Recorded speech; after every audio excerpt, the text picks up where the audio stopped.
morning, good afternoon, and good evening, and welcome to the Patriot Pravda podcast. I'm Luke. And I'm Rob. Hey, Rob. What does the Mar-A-Lago Raid and Operation Crossfire Hurricane have in common? I don't know. We're going to find that out today. Also, today we're going to find out why I hate the Canadian government even more than I already do. And we're going to do some historical debunking. Indeed. Yeah, I've got something that really grinds my gears today that doesn't seem to be hitting the news very often in conservative podcasts, and I'm surprised that it hasn't. Yes, but all that and more on today's show. Welcome to Patriot Pravda. Oh, yeah. Goodness gracious, let me tell you the news. My head's been wet with the midnight dew. I've been down on bended knee, talking to the man from Galilee. He spoke to me in a voice so sweet, I thought I heard the shuffle of angels' feet. He called my name when my heart stood still, when he said, man, go do my will, go tell that long time. All right. So today, of all days, we've gotten some more information on, all the shenanigans at Mar-A-Lago. The redacted affidavit, and it came out, it was highly, highly, highly redacted. Nearly all the papers where you'd be seeing the information, it says, we believe that this happened, and then it's just all black, or we think you should sign this because of, and then it's all black, and thus you should do this. Like everything is blacked out. Like a CIA blacked out document where the relevant information is all just redacted. Yep. All the relevant information, everything that anyone thought that they were going to get from the affidavit, any new information we thought we might have gotten, we didn't get, which I'm not surprised by. Anytime the government can cut a corner and hide some information, they tend to do that. But regarding the raid, and that was the similarities between Operation Crossfire Hurricane, which was the operation of the investigation against Trump for Russia collusion. And it turns out that some of the folks who were on that operation, some of the FBI people that were in charge of Crossfire Hurricane, which since has been debunked as, just a lie, because of that phony dossier and all that mess there that everyone's already heard of. Turns out some of these guys that did the raid on Trump's place were the same people that ran Crossfire Hurricane. There's some things that connect the two, and there's some assumptions on why these folks were involved in this raid. And they think it's because they didn't want some things to get out. What do you think? Probably accurate. FBI is known for being pretty shady. Yes. They have done some pretty shady things. That's true. They've done a few good things. They were, they're responsible for state line kidnappings that take place, and then the abductor takes the child across state lines. That becomes part of their jurisdiction. So there's been good people in the FBI, notorious bank robbers, different things like that. But they've done some pretty shady stuff over the past 30 years or longer. Mm-hmm. Yeah, and it seems to just get worse and worse. I think they're kind of, what I was saying to someone earlier today, is they're kind of returning to their J. Edgar Hoover days. J. Edgar Hoover was one of the main guys in the FBI, one of the kind of founding directors. Yeah, founder, first director. And he was very well known for entrapping people and having people self-incriminate themselves. Speaking of entrapment in the FBI, there were two gentlemen that were found guilty in the Gretchen Whitmer case. Yeah, two of how many that were involved? Was it 4 or 6? I think it was 6. Well, the other guys aren't. Doesn't seem They they're were getting any acquitted, heat. yeah. But that was an entrapment. That was an entrapment thing. These things just continue to get worse and worse as they go on. And so it's kind of the rundown of what's been going on with the Mar-A-Lago thing. So we started off, it was the FBI acting alone. And the AG had nothing to do with it, and the president had nothing to do with it. Then we came around and the AG came out and said, no, I did sign off on it. I did have something to do with it. It wasn't just the FBI. But the president has nothing to do with it. Don't worry about it. Now it turns out that the president did have something to do with it, because it was his office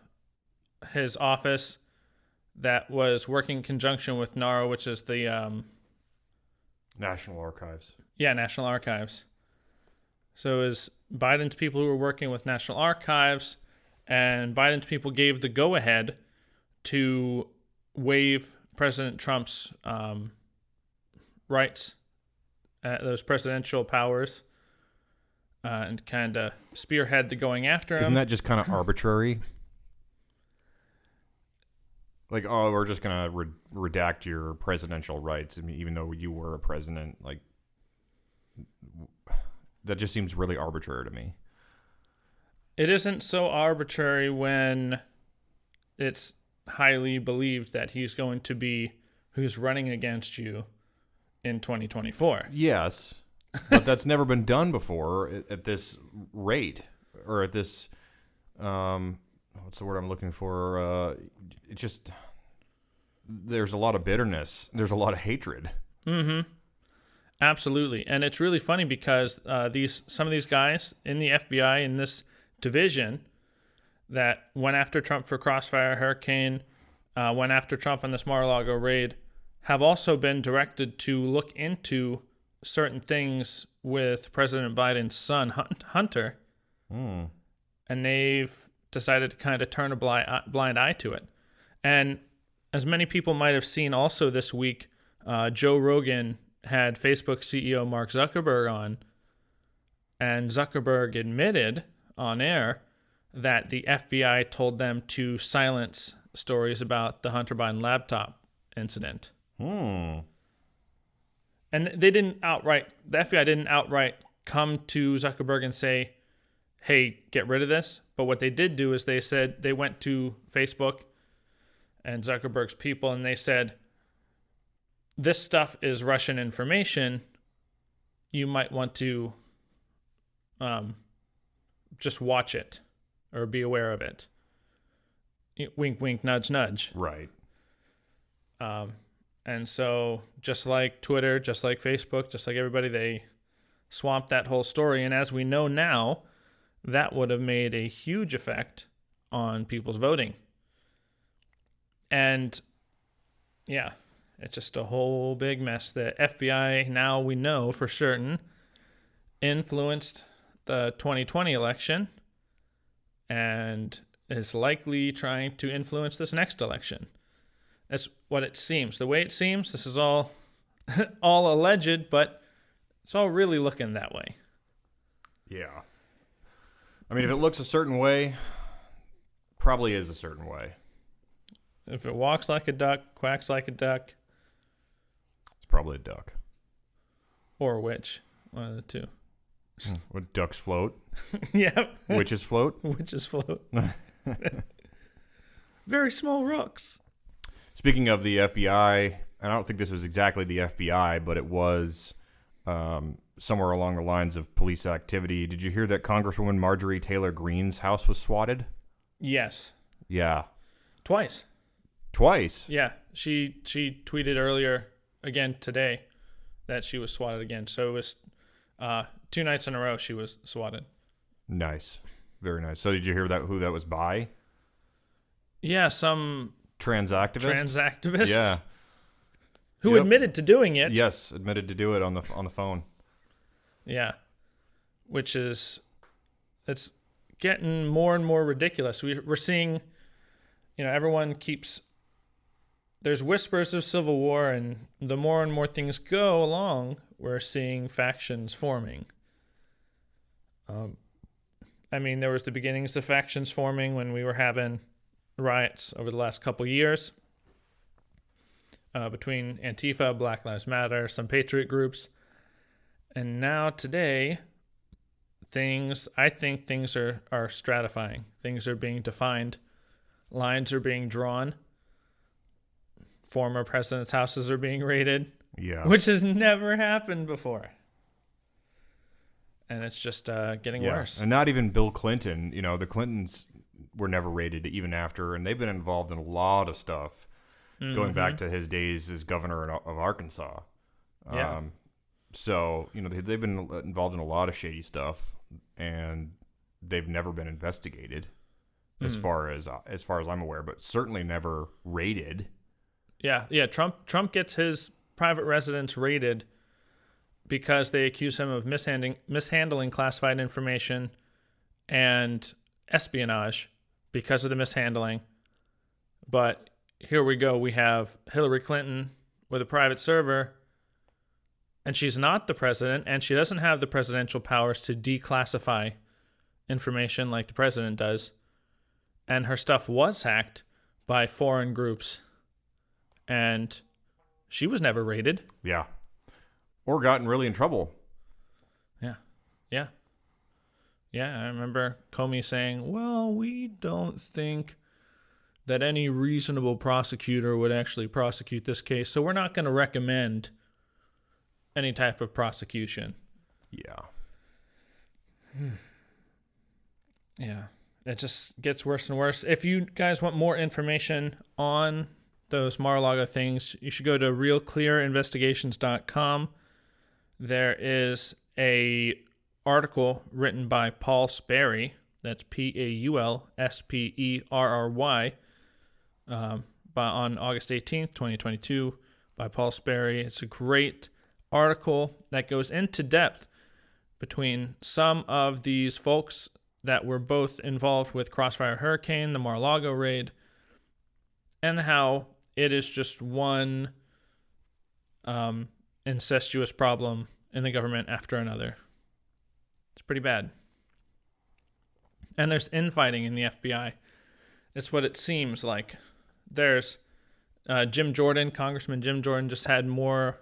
He's saying he's getting FBI whistleblowers day after day are coming to him saying there's all this crazy infighting inside the FBI. So. It doesn't surprise me. I mean, there are, I'm sure, a lot of good people in the FBI that were wanting to uphold, you know, justice and honor and integrity, and that's not what they signed up for. Yeah. You know, and that I'd considered, you know, trying to become an FBI agent myself years ago. Yeah. And that's what I wanted to do was, you know, uphold the law, be truthful, you know, be honorable, and, you know, help eliminate the quote unquote, I guess you could say, the bad guys, as it were. And I really wanted to be in the kidnapping side, investigating kidnappings and maybe, you know, bank robberies, financial crimes of that sort of thing. But it's something has gotten its tentacles into that organization. Yeah, for sure. And I kind of go along the same lines as Steven Crowder at this point. I believe, and I won't support any person running for office that does not think that the FBI needs to be put on a rather long hiatus and broken down and rebuilt from the inside with people that can be trusted, if not just wholly disbanded. Agreed. Yeah. I'm along the same lines of thinking when it comes to the CIA. Yep. Now, granted, they're not a domestic investigation group, but I think they've had a lot of influence in the country domestically over the last, 50 years, 60 years. Mm-hmm. As I said in our first episode, they really came about